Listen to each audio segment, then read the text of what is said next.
People have some reasonable complaints when it comes to the Oscars. I would say its biggest sin probably being such a glaring lack of diversity, both in terms of the nominees and the voting process. And the glamour for some people is just over the top, with all these dumb celebrities handing each other awards and reciting platitudes in their annoyingly maudlin acceptance speeches. So who gives a shit, right?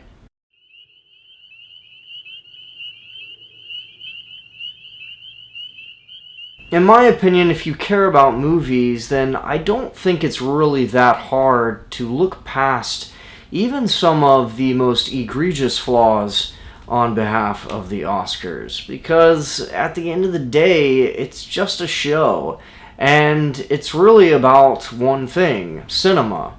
Whether you like the show or not, it doesn't change the fact that it's quite possibly the biggest celebration of our most prestigious art form.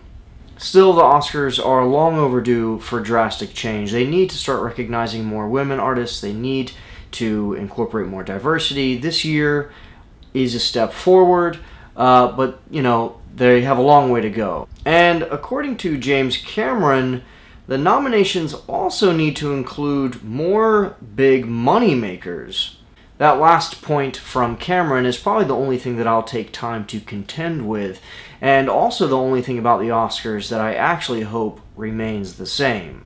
Its extreme selectivity, at least in terms of content, I think should remain just as strict. This is a staple in the Oscars because it's precisely what makes the experience feel special.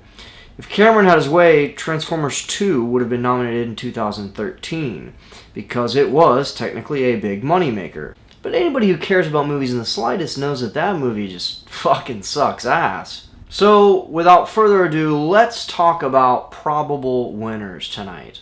I'm not going to go through all the categories here, because honestly, I ain't quite nerd enough on that level. I'm not the type of person that gets really upset because my movie didn't win Best Costume Design. I'm going to, however, give you my predictions and personal opinions on what I think deserve to win in 14 of the major categories, beginning with Best Picture. As I see it, every year this category is narrowly contested between two amazing films. Last year, I think it's safe to say it was between The Revenant and Spotlight, and the year before that, Boyhood and Birdman. In 2014, it was extremely tight between Gravity and 12 Years a Slave. This year is no different in that I have no doubt that the Oscar will either go to Hell or High Water or Lion. Okay, just kidding. Those movies will not win the Oscar. It's either going to be Moonlight or La La Land. Although I would absolutely love for the Oscars to just totally shock us for once and give it to any of the others. Imagine if Hidden Figures won, and how cool that would be. I'd love for that to happen, but it seems highly unlikely. Therefore, between the two aforementioned nominees, my prediction is that Moonlight will win. Now, a lot of people lately have been leaning towards La La Land, which is indeed getting a shit ton of momentum, so I wouldn't even remotely be shocked to see it win, but my prediction remains the same nonetheless. Who do I want to win? Well, first of all, I loved both of these films, and I'm already very happy at the good chances that they both have of winning, because they're amazing movies. But in an ideal world perfectly suited to my own particular tastes, I would personally love to see Manchester by the Sea take this award. And if you want to hear more about my own favorite movies of 2016, be sure to check out the video link here. I do think that Damien Chazelle is going to win Best Director for La La Land. That is my personal prediction, and I base it on two things. One, because I think Moonlight will get Best Pick, and the Oscars have lately been in the general trend of splitting these last two categories, with the Best Director and Best Motion Picture belonging to separate films. My second reason for predicting a win for Chazelle is because this category has been given to directors for the past few years who have displayed the most technical proficiency. Iñárritu with both The Revenant and Birdman 2 years in a row, and then Alfonso Cuarón with Gravity, Ang Lee with Life of Pi, and so forth. The job of a director is first and foremost, I think, to work with actors, but this category lately seems consistently to fall in favor of the filmmakers who have offered films of great technological complexity over the years, and I think La La Land certainly qualifies as such. What I'm expecting tonight is that La La Land is going to take most of the awards to then, at the end, suddenly pull back and have Moonlight sweep in and take the Best Picture award. Months ago, I would have said, just like any other sensible viewer, that Affleck was a shoo-in for his incredible work in Manchester by the Sea. But now, with the resurfacing of these sexual allegations, I think the guy's chances are kind of fucked, and it's probably going to end up going to Denzel Washington now for Fences. Who should win? Shit if I know.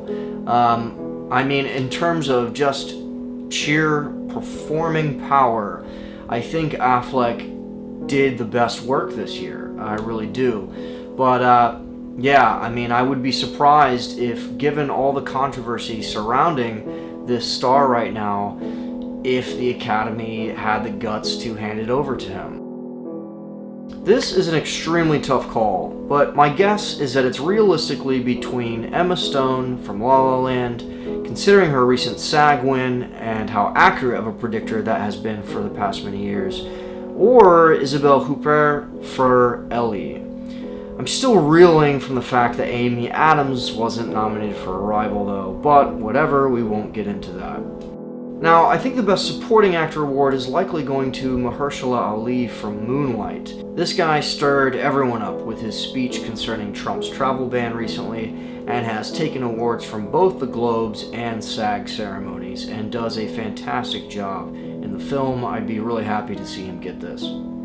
For Best Supporting Actress, I think Viola Davis is just a guarantee here, simply considering the sheer amount of snot and tears she was able to produce in Fences, along with some amazing acting.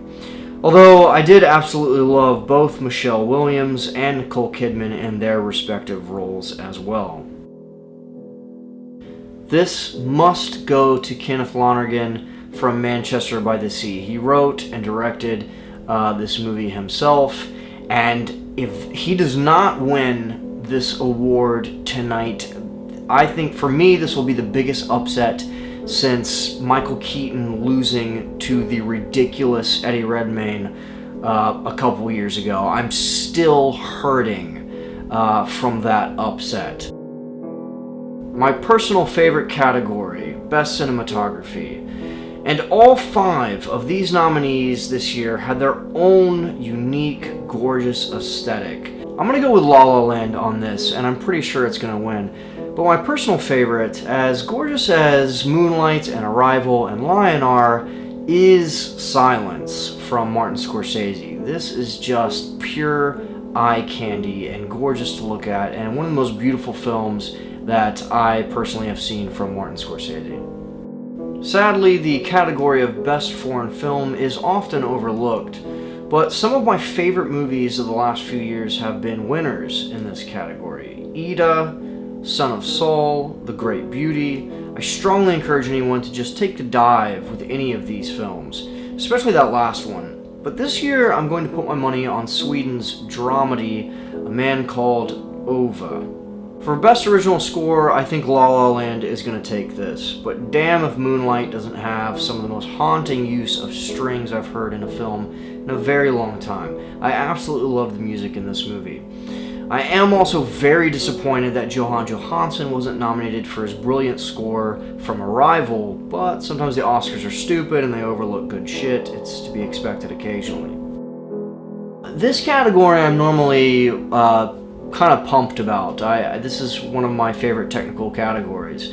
But this year I'm not really that excited. And it's not to say that the movies that were nominated didn't have good visual effects. It's more that the way that they were used just didn't feel that original or exciting to me. The Jungle Book, I think, will probably win because the visuals are indeed impressive.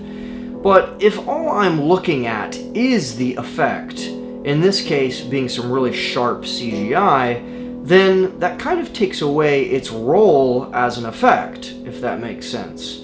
Which is why I think Interstellar is one of the most deserved wins in this category recently, because you're looking at isolated visual effects that are used to enhance what is already captured in camera. In my opinion, that's what makes it a visual effect, as opposed to something like what you see in the Hobbit trilogy, which is almost entirely made with computers, so as to lessen the impact of the effects themselves. There really aren't that many individually notable effects in these kinds of movies. Instead, it's just a big shit stew of animation. Like I said, I'm not terribly excited for this category this year, but my prediction is that The Jungle Book will take it. For editing, I think this will be one of the few awards that Arrival takes home tonight. The way it splices its events together is unique and mystifying, and works to deliver an elegant twist as smoothly and effectively as possible. I really hope it wins this category, and I think it has a shot. I'm pretty sure that this is going to go to La La Land, which would also be my personal pick in this category. Hail Caesar and Arrival also feature some fantastic production design, but for me, none of the other nominees were quite as eye-popping as La La Land. The last category I'll mention briefly is sound mixing. If sound editing is the creation of sounds, then sound mixing is basically the act of trying to blend them together in such a way where they balance out with one another. That's my understanding of it anyway, and as far as what I have seen this year, it is represented perfectly in the helicopter scene in Arrival, a moment that should just guarantee a solid win for the film in this category. So that's it, guys. We'll see how I do tonight. Hopefully not too well, because I want there to be some surprises, just not of the Eddie Redmayne category. I don't want anything devastating like that. Anyway, thanks for watching, guys. Please like this video if you plan to watch the Oscars, and be sure to subscribe to the channel for more reviews and discussions.